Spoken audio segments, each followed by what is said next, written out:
Gülnur Ayım, өткөнкү жыйында бир айттым эле. Бул өтө чоң көйгөй, чоң маселе алып келатасыздар да. Бул мыйзам өтө опурталдуу. Буга деген жетекчи өзү жооп бериш керек да. Жетекчи өзү келип, өз демилгеси болмок.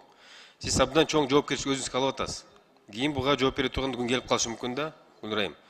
Анан баягы ар бир критикага кичине мындай туура эмес кабыл алып атасыз да. Бул сизге жардам берүү максатында айтып атабыз болгон критиканычы. Мыйзамды мындай буга чейин мен кесиптештерим көп суроолорду берди. Бирок мындай жалпы жолун алганда сиздер азыр мыйзам аркылуу ардагерлердин санын азайтып, ошол пенсионный фонддун санын көбөйтөбүз деген бул мыйзам келатат да азыр. Буну мен макул эмессизби? Түшүндүрүп берип коюңузчу анда. Эмиль Эрикович, эмнеге ардагерлердин санын биз кантип азайта алабыз алардычы бүгүнкү күндө? Биз болгону гана айтып атабыз. Жанакы эрте, ар кандай шарттар менен эрте чыккандарды ошолорду корректировка кылып атабыз, бийиктөө шарт жашагандар. Анан мындан буга чейин да айтып кетишти, ошол эле айымдарды биз сунуш кылганбыз. Бул айымдардын өзүнөн түшкөн суроо болчу. Бизде эл съездге чыктың деп айдап атат жумуштан. Көпчүлүк мамлекеттик кызматкерлер, мен иштейт элем дегендерде ошону киргизгенбиз. Бирок бул болбойт дегенден депутаттар менен сот комитеттен муну алып салдык. Ошондуктан бүгүнкү күндө айымдар 58 жаш, эркек кишилер 63 жаш. Ошол сакталып калып атат, эчтеке тийген жокпуз башкасына. Болгону ошо жана бийиктөө шарттарды этап-этабы менен 6 жылдын ичинде баягы ИТО аны льготасы сакталат деп айтып атабыз да. Анан жоопкерчиликти айтып атабыз. Мен пенсиялык тарифтик саясат орун басар катары менин карамагымда да. Ошондуктан бул реформалар боюнча дагы биз бардыгына эсептеп, бардыгындай алып келип атабыз алдыңыздаргачы, бардыгын карап. Пенсионерлерди биз күн сайын көрөбүз. Алардын баягы сурамдарын, талабдарын ушу жерге алып келип атабыз. Бул да алар менен дагы мындай макулдашылган, айтылган нерселер да. Бийиктоолуу аймактар боюнча буга чейин 55, сиздер 58 тап келатасыздар. 3 жылга кошуп атасыңар. Бул эмне? Азайтуу эмеспи пенсионердин санын? Биз булардын активдүү маалын айырмасы жок. көбөйтүп атабыз. Сиздер кыскартып атпайсыздарбы? Эмиль Эрикович, сиз кантип азыр жооп берип атасыз, мага кыскарткан жокпуз деп. Бул жерде алып келип атпайсыңар демилге кылып. 3 жылга кыскартып атпайсыздарбы? Кошуп атпайсыздарбы? Кантип айтып атасыз бул жерде? Жок, Эмиль Эрикович. Минимальный стаж 5 жыл деп атасыздар.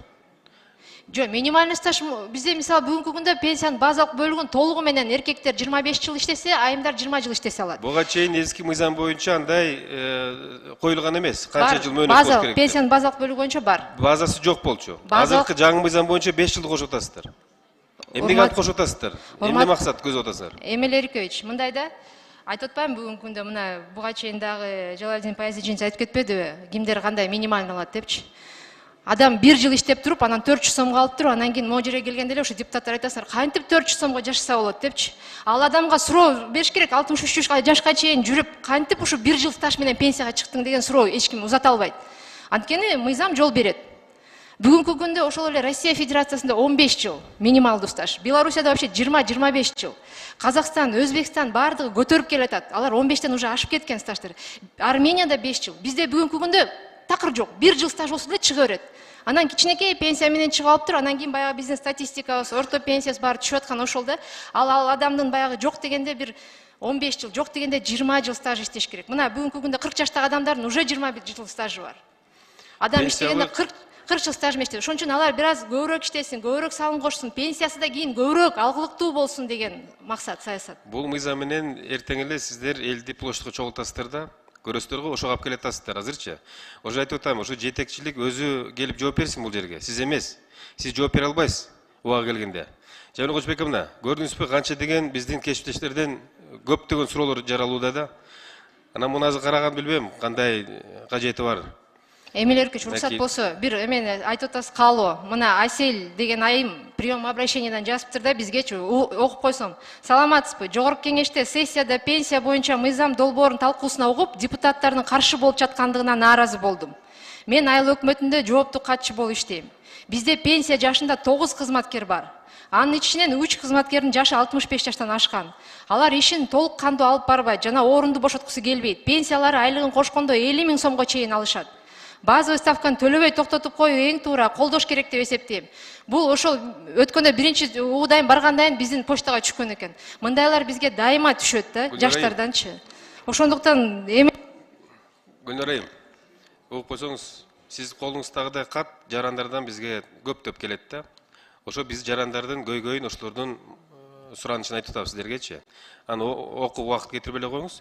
Жалпы жолу эмеске айтпадымбы? Сиздер азыр ушул пенсиялерди азайтып, пенсия фондунун санын көбөйтөбүз деп максаттап келатасыздар. Пенсия фондунда канча деген акча бар? Ошонун көрөк туура багытта пайдаланбайсыздарбы? Ошол жактан кичине туура пайдалансаңар болот да. Ошол жакты көтөрүлө дагы анан ошондон кам көргүлө да жарандарга. Бүгүнкү күндө сиздердин алып келаткан мыйзам өтө чийки. Гүлнара, муну моюнга алыш керек. Рахмат. Кечирип коюңуз, моюнга ала албайсың. Жооп бербей эле коюңуз. Болду, рахмат. Түшүндүм сизди.